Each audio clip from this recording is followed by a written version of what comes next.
Il fait très lourd, ça va. Maison. Grand super. Oui. Voilà. Ça c'est l'entrée. Là-haut c'est des chambres. Je ne te le propose pas.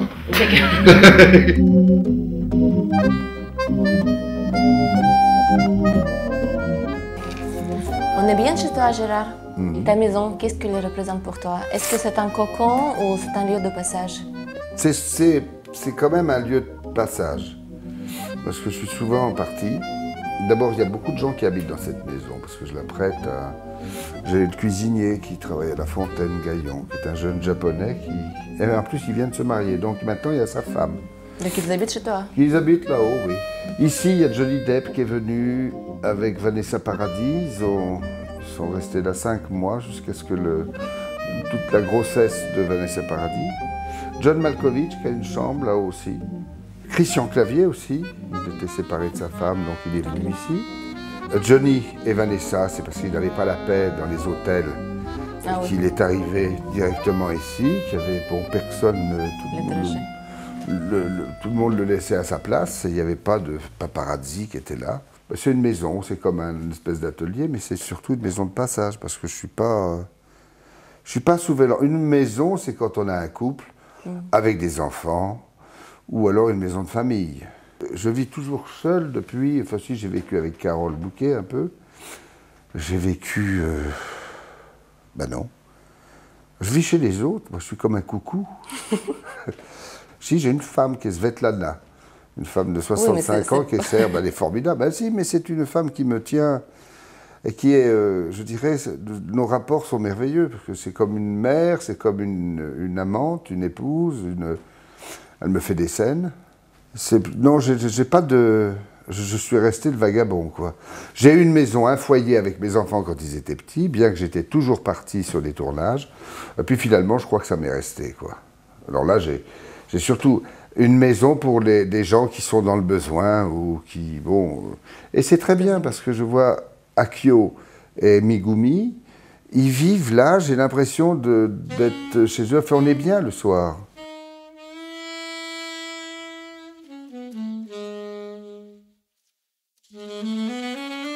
On dirait un petit musée ici. Tu as beaucoup d'objets d'art. Avant, j'achetais des choses qui étaient des choses opus, des meubles, des... Et puis après, finalement, je me suis rendu compte que je préfère avoir peu de choses, mais des choses qui tiennent dans mon musée imaginaire. C'est pour ça qu'il y a des choses qui sont... C'est pas des achats... je dirais qu'un collectionneur, il a des passions, mais il sait quand même que la passion peut être un placement superbe. Non, moi je ne place pas, bien que tous ces peintres-là, comme Ming, comme Harpel, il est très connu, Harpel, ou comme Hartung, Montaldo, Andy Warhol aussi, parce que je le connaissais bien, Hélion, parce qu'Hélion fait partie d'une école que j'aime. Calder, j'aime beaucoup. Bon, il y a d'autres choses qui sont... Ça, c'est un peintre américain qui était tout jeune, mais j'aimais beaucoup ces patates dans ce champ de blé, là. Et cette bois de bois, c'est quoi? Oui, ça, c'est des bois flottants. J'adore le bois comme matière. Et ce bois, c'est un peu comme les bois qui sont dehors, là, qui viennent du Tibet. Ce sont des bois qui ont été trempés. Ça, c'est des bois de mer, ce qu'on appelle. C'est des troncs qui ont traversé tous les océans, quoi, puis qui sont récupérés. Je définirais Gérard, justement, un arbre au milieu d'un pré. Un arbre qui agite ses branches dans le vent, mais il est là. Il est là, enraciné dans la terre. On est entouré des objets qui racontent des rôles phares dans ta carrière. Par exemple, la photo de Camille Claudel, le bouquin de Novecento, la casque de Obélix. Oui. Est-ce que pour toi, c'est important d'être entouré de ton quotidien de souvenirs de tournage? Non, c'est pas important. Je laisse des Novecento parce que c'était un album de photos pour les enfants, pour les gens qui veulent voir comme ça. Je laisse ça, mais ce sont pas des trophées de guerre. Le casque d'Obélix Astérix, bon, je l'ai donné à quelqu'un. Il y a des fois, j'avais le chapeau de Raoul Castro. Il y avait des objets personnels que Fidel m'a donnés, il y a des choses, des tas de choses comme ça, mais ça reste là. Et si je vois qu'il y a des gens qui sont complètement scotchés là-dessus, je leur offre. Parce que je trouve que c'est beau, c'est comme des choses qu'on transmet. Quand je bois, je donne beaucoup, je suis très russe là-dessus. Je vois des photos des enfants chez toi. Quel genre de père tu es? Il y a Roxane ici. Il y a Roxane. J'ai vu aussi Julie. Il y a Julie, Guillaume, mais c'est plus des enfants maintenant, ils ont 35 ans. Oui, mais avant. Ah ben non, mais avant c'était des enfants et je pense que j'étais certainement un mauvais père, car on est toujours mauvais père, jugé par les enfants. J'ai fait ce que j'ai pu, je les ai aimés, je les aime toujours, mais maintenant ils ont 36 ans. Je pense que ça va à peu près, puisque j'ai pas trop de problèmes avec eux, qu'ils ne me courent pas après. Je pense que donner une bonne éducation, c'est qu'à 35 ans, on soit un peu libre de son père et de sa mère, et qu'on ne soit pas bloqué sur l'héritage qu'il va laisser. Si à 35 ans, un enfant te dit « Putain, j'attends que mon père meure pour l'héritage parce que je suis pendu », bon, là, c'est pas une bonne éducation. C'est ce qu'on appelle une éducation bourgeoise. Ça, c'est de la vigne. Ça, c'est de la vigne. C'est joli, hein. Elle est venue poser là comme ça, je ne sais pas. Voilà. Un petit jardin très zen. Là, ça vient de... C'est un trône. Oui, c'est un trône de tibétain. Ça, on s'en était servi pour Astérix, Obélix et Propre.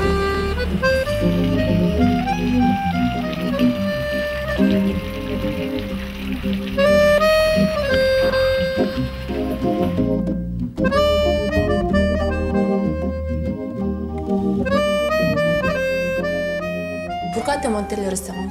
Pour manger. Et puis simplement pour voir des gens. J'ai monté un restaurant pour simplement essayer de leur faire partager ce que j'aimais véritablement, à savoir la discrétion, l'élégance, et puis une bonne nourriture et de manger sans compter.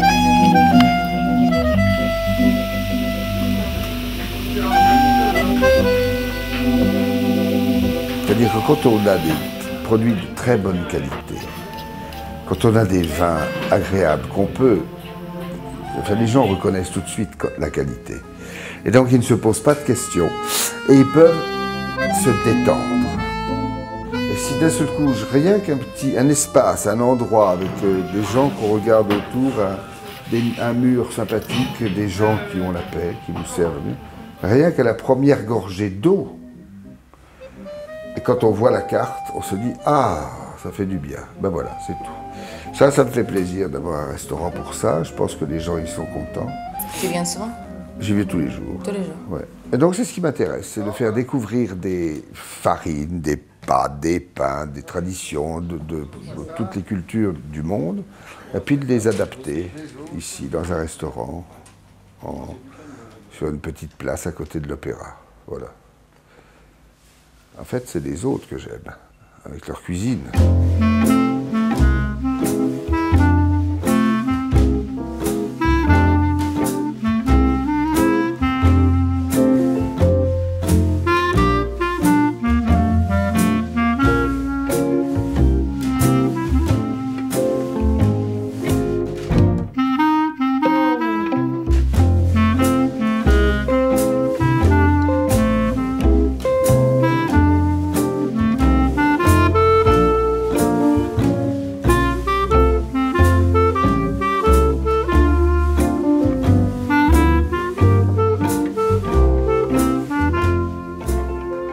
Si j'en fais en Ukraine, je pense qu'il faut en plus faire une boulangerie, parce que c'est très beau le pain, pour travailler les farines que vous avez chez vous, parce que c'est vrai que l'Ukraine était quand même le grenier de cette immense URSS, quoi, le grenier de la Russie, et qu'il y avait des terres, il y a toujours des terres, il y a des terres absolument sublimes là-bas. Quel attachement toi tu as avec l'Ukraine? Qu'est-ce que tu as séduit là-bas? Ben d'abord parce que j'ai des amis en Ukraine qui sont formidables, mais que j'ai aussi le tempérament ukrainien me plaît. Parce que on dit que l'Ukraine, c'est un peu l'Italie de l'Europe. Eh bien, je trouve que moi, l'Italie, c'est ma deuxième patrie, parce que j'adore les Italiens, et je retrouve dans l'Ukrainien quelque chose qui est aussi noble, aussi digne, mais avec une parole vraie. Est-ce que finalement, tu n'auras pas une âme slave? Oh, certainement. Enfin, le tempérament est tout à fait slave. Le tempérament est tout à fait slave. Sauf que je ne pleure pas. Pas beaucoup comme les Slaves quand ils ont bu. Non, moi je suis plutôt très gai, un peu... Mais j'aime les chants, j'aime la religion, j'aime les grands sentiments. Et c'est vrai que là-dessus, c'est vrai que j'ai passé Noël aux Carpates, et c'est vrai que le Noël orthodoxe, ces chants, ces femmes belles comme ça, je veux dire, elles oublient tous leurs malheurs, toutes leurs choses, et elles sont entières dans leurs chants. C'est vrai que là-dessus, moi, je suis assez slave. Un peu comme dans les romans de Dostoïevski. Il sera à la fois l'idiot, le prince Mishkin et Rogojin, qu'il avait en lui toutes ces possibilités-là, et qu'il était surtout ces êtres dans lesquels l'humain, le bon et le mauvais, le doux et le violent, le paternel et le maternel, ils étaient là. Je vois des photos d'amis proches de toi, Marguerite Duras, Fanny Ardern, Barbara, Jeanne Moreau. Qu'est-ce que cette femme représentait pour toi? Est-ce que c'était des histoires d'amour ou ils étaient inspiratrices pour toi? Non, c'est des femmes qui m'ont aimé, et puis que j'ai aimé profondément. C'est des compagnes, des confiances. Et puis, bon, j'ai eu la chance d'être, je veux dire, le quotidien de ces femmes, sans parler de sexualité, mais qui étaient beaucoup au-delà de la sexualité. Ce sont des femmes qui étaient, bon, moi j'étais très jeune, sauvage un peu, et puis bon, j'ai eu la chance d'avoir des femmes comme Jeannette, comme Barbara, comme Marguerite, comme Fanny, que j'ai toujours, comme Catherine Deneuve. Je connais Gérard depuis tout le temps. J'ai grandi avec lui. Il m'a appris tout ce qui arrivait de la terre. Et aussi loin que je me souvienne, Gérard a toujours fait partie de ma vie. Et puis après, il y a eu l'actrice. Alors je l'ai reconnue. Et il n'y avait qu'avec Gérard que je tourne comme si je ne tournais pas. Comme si la vraie vie continuait. Comme si c'était une conversation ininterrompue. Alors, de temps en temps, sur les tournages, quand il y avait... Il me faisait un clin d'œil et j'essayais de me souvenir du nom de cet oiseau. La présence des femmes, je me sens très bien avec. Chez les hommes, ils sont un peu ballots, je dirais. Mais est-ce que tu as eu des histoires d'amour sur les tournages? J'ai eu une fois une histoire d'amour sur un tournage, mais ça se voyait à l'écran. Et donc ça devient, c'est un peu impoli pour le spectateur. C'était avec Jeanne Birkin, oui, Stéphanie Sandrelli aussi. Mais ça va, parce qu'on était mari et femme. Par exemple, Andy McDowell, j'ai eu beaucoup de... j'ai jamais rien fait avec Andy, mais autrement, j'aimais beaucoup Andy. Et on s'est aimé sur le film, mais jamais nous n'avons eu une histoire d'amour, comme on peut. Platonique, vous avez eu une histoire? Ah oui, oui, c'est mieux. Si nous étions allés, puis le tournage n'est pas comme, c'est pas comme la politique. Tout le monde fait l'amour avec tout le monde en politique. Mais au cinéma, non. C'est très sérieux.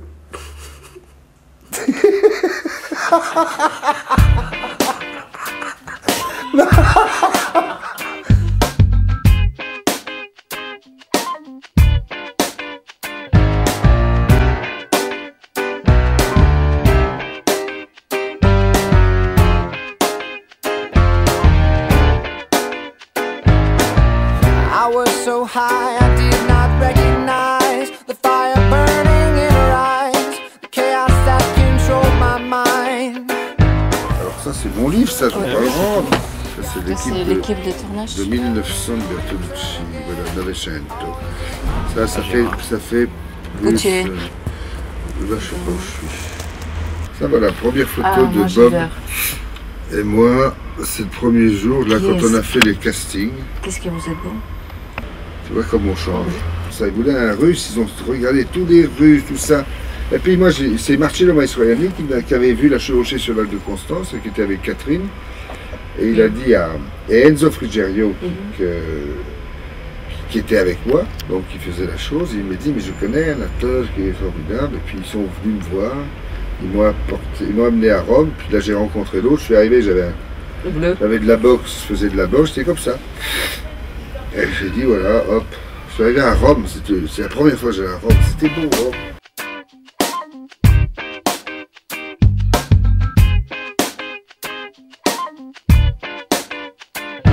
Il y a beaucoup de scénarios chez toi. Comment est-ce que tu as choisi tes rôles?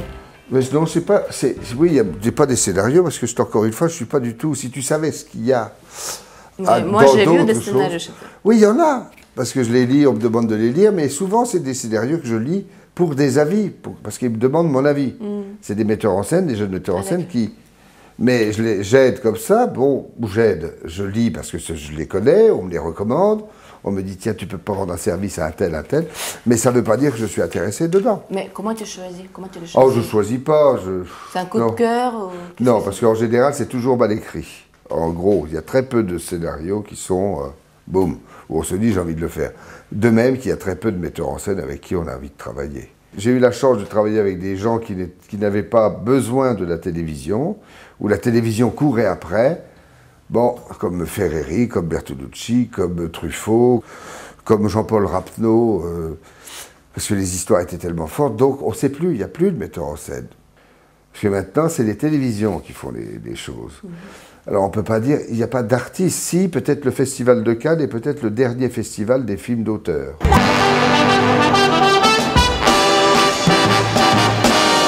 Edmundo nunca sabe bem o que faz. Ele é sujeito distraído demais. Dizem que uma noite fora em casa chegou. Antes de ir pra cama ele fez tal confusão. O chinelo no seu travesseiro botou. E se ajeitando foi dormir no chão. Na manhã seguinte, depois de levantar, encheu a banheira para um banho tomar. Foi para a cozinha e trocou um roupão. Que a água da banheira ele mexeu como quer. Depois de passar pasta de dente no pão, foi se lavar na xícara de café. Mas é demais, o homem não sabe o que faz. Eu tenho pena do rapaz. Todo mundo diz que não ajeita mais.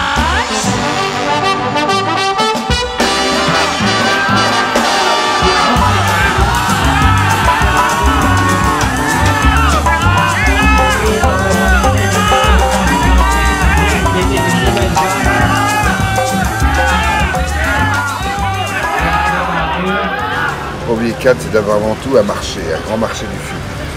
Il y a le marché du film, il y a des activités très importantes au niveau de la production, mais il y a en plus une sorte de glamour des starlettes avant. C'est le rendez-vous de toutes les cultures du monde. Ça n'a jamais été aussi vaste qu'à Cannes. C'est peut-être à peu près le seul festival au monde où il reste, avec Venise avant, mais je ne sais plus Venise dans quel état, mais où il reste des films, un cinéma d'auteur, ce qu'on appelle entre guillemets, à savoir qu'il y a vraiment,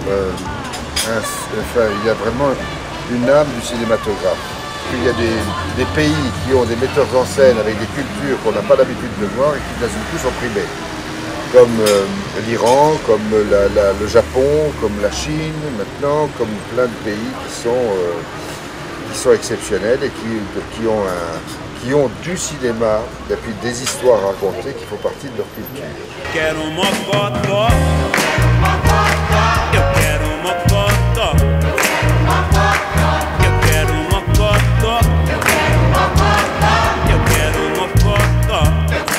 On a fait un documentaire sur Maurice Pialat qui est disparu il n'y a pas longtemps et on a fait un documentaire là-dessus qui était c'était quelqu'un qui nous donnait le battement de cœur, un peu de l'honnêteté de ce qu'on peut mettre dans un film.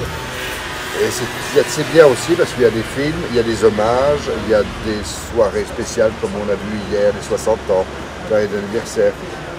On trouve de tout à Cannes.